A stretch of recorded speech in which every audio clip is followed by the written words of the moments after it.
Livro de Lúcius, Jornada dos Anjos, romance psicografado pela médium Sandra Carneiro. Capítulo 33.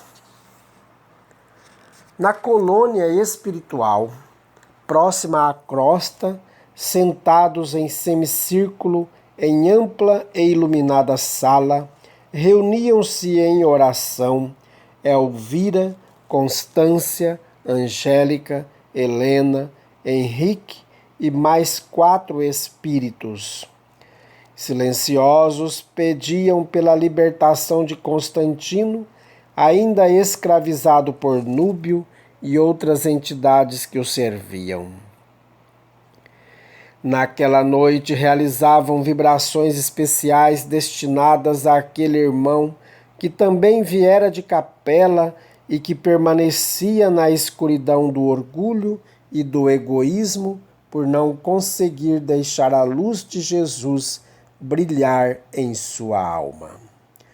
O grupo intercedia em favor daquele irmão que espontaneamente se entregara às forças do mal e agora era por elas subjugado. Para ele, rogavam a misericórdia e o socorro do Mestre. Constância, enquanto orava emocionada, deixava que grossas lágrimas lhe rolassem pela face. Ao final das vibrações, receberam a manifestação de uma entidade de grande desenvolvimento moral, responsável por equipes de resgate daqueles que se perdiam nas trevas. O elevado espírito lhes falou com amor. Venho em resposta às suas preces. Avisar-lhes que uma equipe de socorristas de nosso grupo descerá ao orbe da Terra para o resgate de diversos espíritos aprisionados pelos nossos irmãos infelizes. Constantino está entre eles. Com a graça de Deus, logo será assistido em um pronto socorro nas regiões densas do plano espiritual do planeta. Com muita emoção, Constância ajoelhou-se em mudo agradecimento. O elevado instrutor avisou. Esteja preparada, minha irmã, ele logo será resgatado. Deverá então ir ao seu encontro no hospital, onde poderá colaborar com a sua recuperação. Sem hesitar, a amorosa Constância respondeu: Estarei pronta, Senhor. Depois de outros esclarecimentos, o visitante espiritual desapareceu, deixando no ambiente suave perfume e intensa energia de amor. Elvira encerrou a tarefa com sentida prece de gratidão. Muito feliz, logo depois comentou em conversa descontraída, abraçando Constância. Que alegria, não é, minha querida irmã? Sim, alegria indizível. Estou feliz demais pela possibilidade de ajudar Constantino. Desde Capela nos conhecemos e temos vivido diversas encarnações como parentes próximos, estabelecendo vigoroso elo de amizade e ternura. No entanto, não foi sempre assim. Quando deixamos Capela, meu ódio por ele era imenso. Ferdinando havia arquitetado o aborto de meus filhos gêmeos e quando realizou seu intento, eu não suportei e desencarnei junto com meus bebês. Eles logo foram socorridos e levados a uma colônia espiritual. Por outro lado, meu ódio era tão grande que atormentei Ferdinando sem descanso. Assim que chegamos ao plano espiritual da terra, procurei por ele e o encontrei.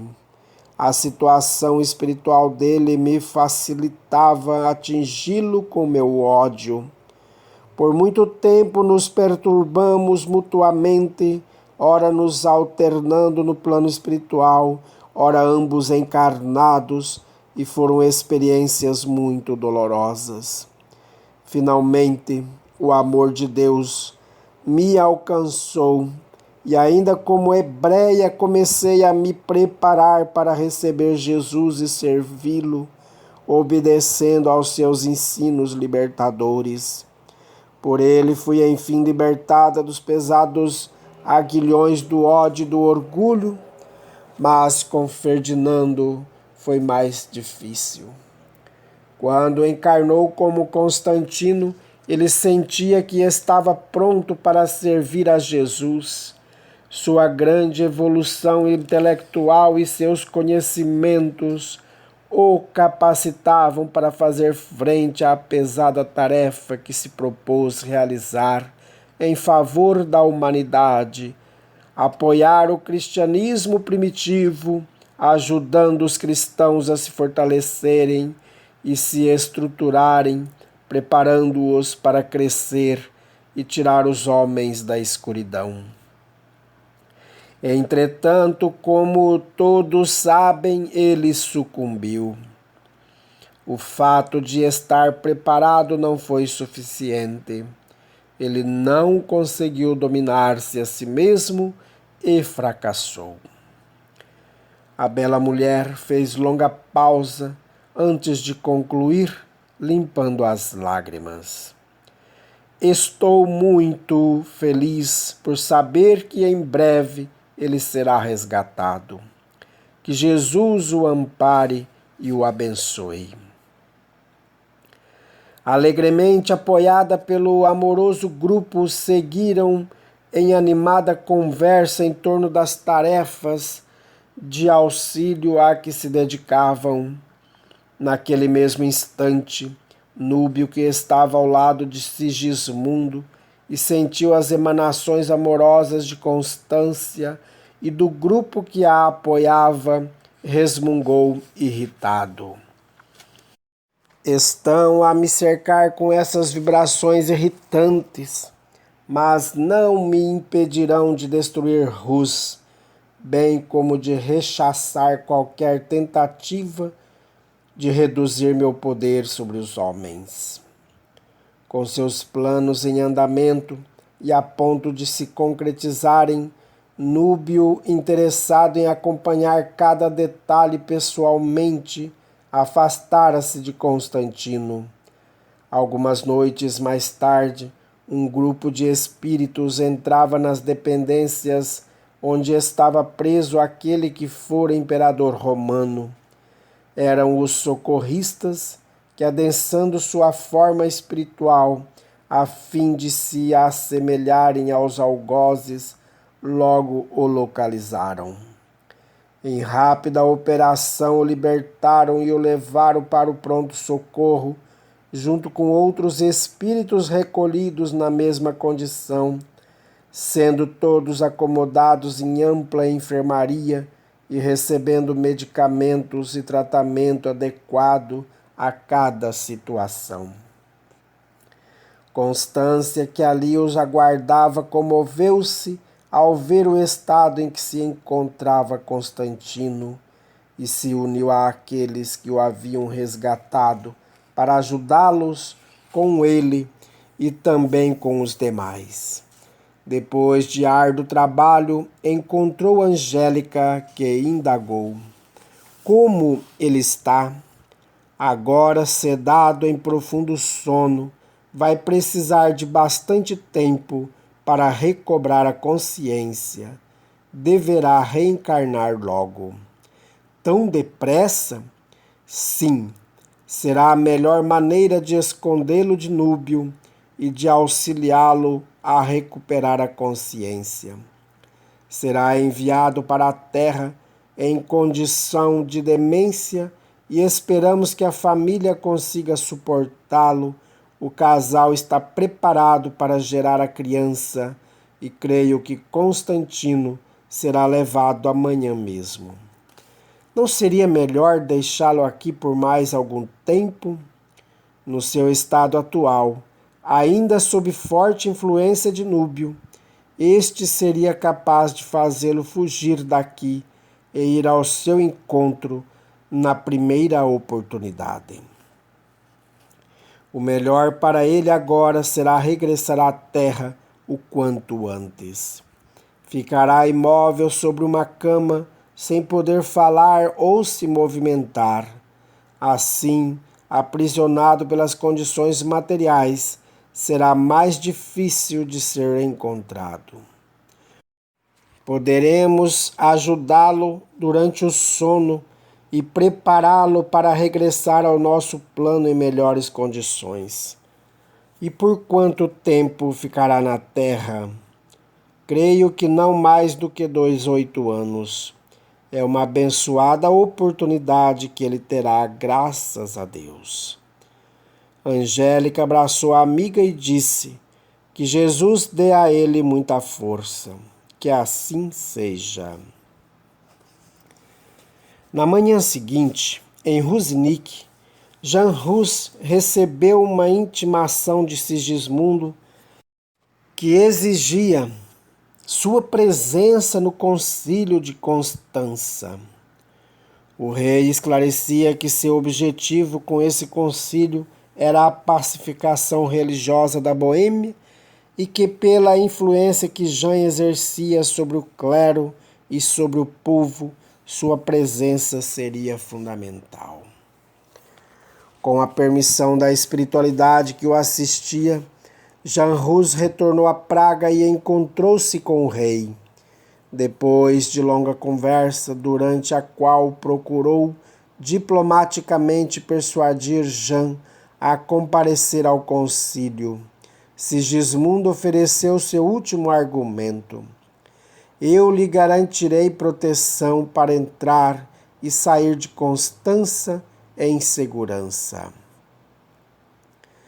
Erguendo-se, caminhou até a mesa, tomou a pena, escreveu uma ordem e, depois de selá-la com o anel real, entregou-a a Jean. Este é um salvo-conduto que lhe permitirá caminhar seguro por Constança. Tem minha palavra de que não será molestado e sua vida não correrá nenhum risco. Jean pegou a ordem, pensou por alguns instantes e respondeu: Está bem, comparecerei ao concílio, dando a minha contribuição para que possamos esclarecer as questões de conflito e buscar alternativas para que a situação religiosa da Boêmia seja resolvida. Meu maior interesse é auxiliar a Igreja a retomar seu lugar na defesa dos reais interesses do Evangelho de Jesus. O rei, que fitava o padre e ouvia atento, afirmou ao despedir-se: sua presença será importante. Em breve nos veremos. Antes de retornar a Ruzinic, Hus esteve com Jerônimo, seu discípulo e seguidor. Este comentou: Não gosto da ideia de você participar desse concílio. Parece-me uma armadilha ardilosa. Não confio em Sigismundo. Jean refletiu um pouco e então concordou. Também não confio nele. Sei que suas intenções são duvidosas. No entanto, sinto que preciso comparecer e defender os ideais que abraçamos. Se um pequeno grupo que seja dos que ali estiverem for tocado pela maneira como pensamos, teremos congregado novos defensores da reforma da Igreja. Preciso aproveitar esta oportunidade para falar aos seus altos níveis hierárquicos, sendo tão somente um porta-voz do alerta de Deus para que mudem o rumo dos fatos. Tocando o ombro de seu mestre, Jerônimo opinou preocupado: estará pondo a própria vida em risco. Eu sei, meu amigo, mas que valor tem a vida se não a colocamos a serviço daquele que nos criou?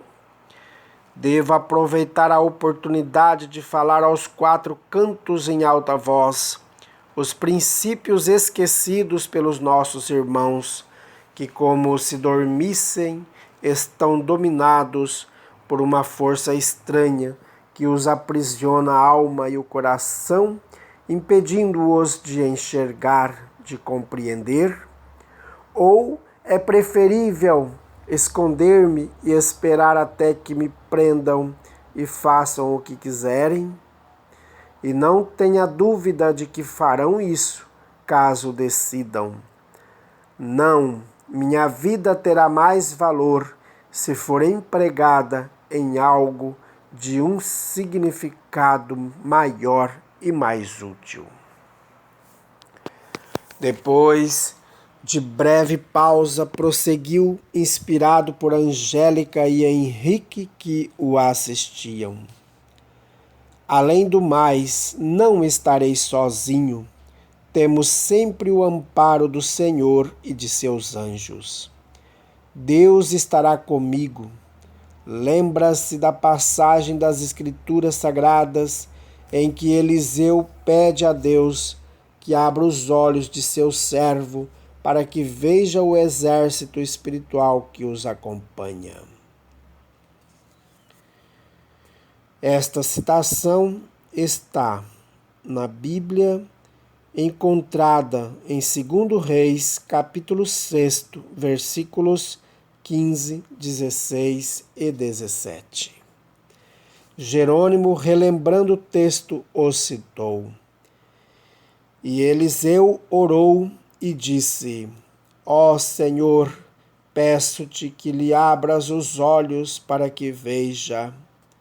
E o Senhor abriu os olhos do moço e ele viu. E eis que o monte estava cheio de cavalos e carros de fogo em redor de Eliseu. É uma belíssima e reconfortante passagem do Antigo Testamento. Pois é isso, estarei em companhia de Deus e de seus enviados. Eles haverão de me orientar e me guiar. Posso senti-los agora mesmo, aqui junto de nós. Abraçando-o fraternalmente, Jerônimo pediu: deixe-me ir com você. Serei seu defensor em tudo o que me for possível. Alegre pela sugestão, Rus apenas ressaltou: deve ter plena certeza do que está fazendo, pois ao me acompanhar poderá igualmente se arriscar. Não posso deixar de partilhar sua fé e seus ideais, por igualmente são meus. Como acabou de dizer, que melhor maneira de defendê-los do que colocando a própria vida a serviço deles?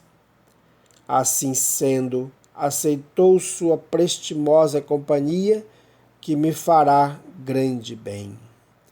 Espere apenas alguns instantes, que já retorno com a necessário para a viagem. Logo depois, ambos estavam a caminho de Constança.